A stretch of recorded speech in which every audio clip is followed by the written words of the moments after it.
শুধুমাত্র সুজি আর ডিম দিয়ে যে এত সুন্দর একটি নরম তুলতুলে হেলদি প্যানকেক বানানো যায় না দেখলে বিশ্বাসই করবেন না।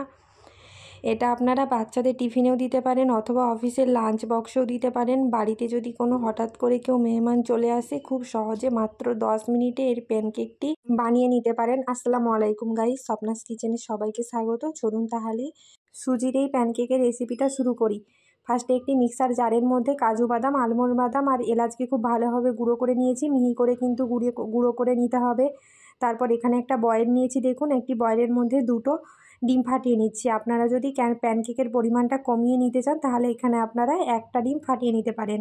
আর যদি বাড়াতে চান, যদি বেশি করে প্যানকেকটা বানাতে চান তাহলে আপনারা এখানে 3টে ডিম ফাটিয়ে নিতে পারেন। দেখুন আমি এখানে টোটাল 2টো ডিম ফাটিয়ে নিয়েছি। আমি এখানে দিয়েছি পরিমাণ মতন চিনি। আপনারা মিষ্টিটা যেরকম খেতে পছন্দ করেন ঠিক চিনিটা সেরকমভাবে দেবেন। আমার একটু ঠান্ডা লেগেছে তাই কথা বলতে খুব অসুবিধা হচ্ছে।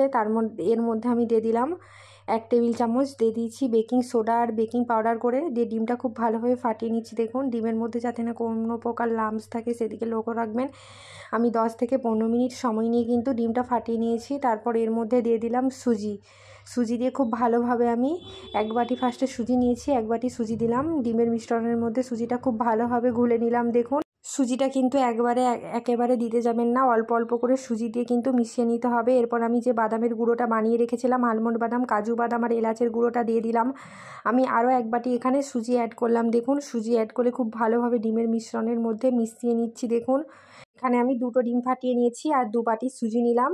আর দেখুন আমি মিশ্রণটা খুব ভালোভাবে মিশিয়ে নিয়েছি। ব্যাটারটা ঠিক এরকম রাখতে হবে, ব্যাটারটা ঠিক এরকম ঘনত্বে রাখতে হবে। দেখুন একদম পাতলা করবেন না, খুব বেশি গাঢ় হবে না, ঠিক এরকম ঘনত্বের ব্যাটারটা রাখতে হবে। আমি আপনাদেরকে তুলে দেখালাম। তারপর একটি প্লেট ঢাকা দিয়ে 10 থেকে 15 মিনিটের মতো রেস্টে রেখে দেবো। ঠিক 10 থেকে 15 মিনিট পর আমি আপনাদেরকে দেখাচ্ছি। দেখুন একটা চামচের সাহায্যে তুলে দেখালাম। দেখুন কতটা টেনে নিয়েছে সুজিটা টানার পর ঠিক সুজির এই প্যানকেকের মিশ্রণটা ঠিক এইরকম ঘনত্বের রাখতে হবে। এখানে আমি আগে থেকে একটি কড়াইকে খুব ভালোভাবে গরম করে নিয়েছি। গরম কড়াইয়ের মধ্যে আমি দিয়ে দিলাম 1 টেবিল চামচ ঘি দিয়ে দিলাম। ঘিটাকে খুব ভালোভাবে গলিয়ে নিতে হবে আর গরম করে নিতে হবে। দেখুন আমি ঘিটা খুব ভালোভাবে গরম করে নিয়েছি আর গলিয়ে নিয়েছি। গরম করা ঘিয়ের মধ্যে আমি এই কেকটা আমি ঢেলে দিচ্ছি। দেখুন গরম করা ঘিয়ের মধ্যে কেকটা দিয়ে একটা চামচের সাহায্যে খুব ভালোভাবে সমান করে নিয়েছি। দেখুন কেকটা ঠিক এভাবে আমি গোল করে বসিয়ে দিলাম। এরপর কড়াইয়ের ঢাকনাটা দিয়ে দিলাম আর গ্যাসের আঁচটা কিন্তু একদম লো আঁচে করে দেবেন। ঠিক 5 থেকে 6 মিনিট এইভাবে রেখে দেবেন। 5 থেকে 6 মিনিট পর আমি আপনাদেরকে দেখাচ্ছি। দেখুন 5 থেকে 6 মিনিট পর একটা খুন্তির সাহায্যে আমি নাড়াচ্ছি। দেখুন তার এভাবে খুন্তির সাহায্যে ফার্স্টে নাড়িয়ে নেবেন। এভাবে খুন্তির সাহায্যে কেকটা যদি নড়ে তাহলে জানবেন কেকের একদিকটা খুব ভালোভাবে হয়ে গেছে। আমি উল্টে নিয়েছি। দেখুন একদিকের কালারটা ঠিক এইভাবে ব্রাউন কালার রাখতে হবে। ঠিক একদিকটা উল্টানোর পর আবার কড়াইয়ের ঢাকনাটা দিয়ে দিলাম। কড়াইয়ের ঢাকনাটা দিয়ে আবার 5 থেকে 7 মিনিট ঠিক এইভাবে রাখতে হবে। 5 থেকে 7 মিনিট পর আমি কেকটা আপনাদেরকে একটা প্লেটের মধ্যে তুলে দেখালাম। দেখুন কেকটা আমি তুলে নিয়েছি। কেকটা কিন্তু আমার খুব ভালোভাবে বেক হয়ে গেছে। একটা ছুরি দিয়ে পিস পিস করে কেটে নিচ্ছি।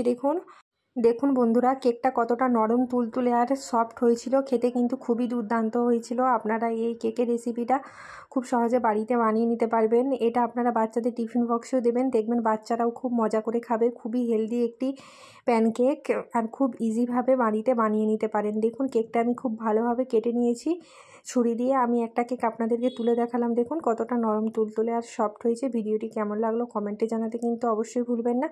আর ভিডিওটি ভালো লাগলে অবশ্যই আমার চ্যানেলটি সাবস্ক্রাইব করে দেবেন। আল্লাহ হাফিজ। রেসিপিটা বাড়িতে ট্রাই করবেন।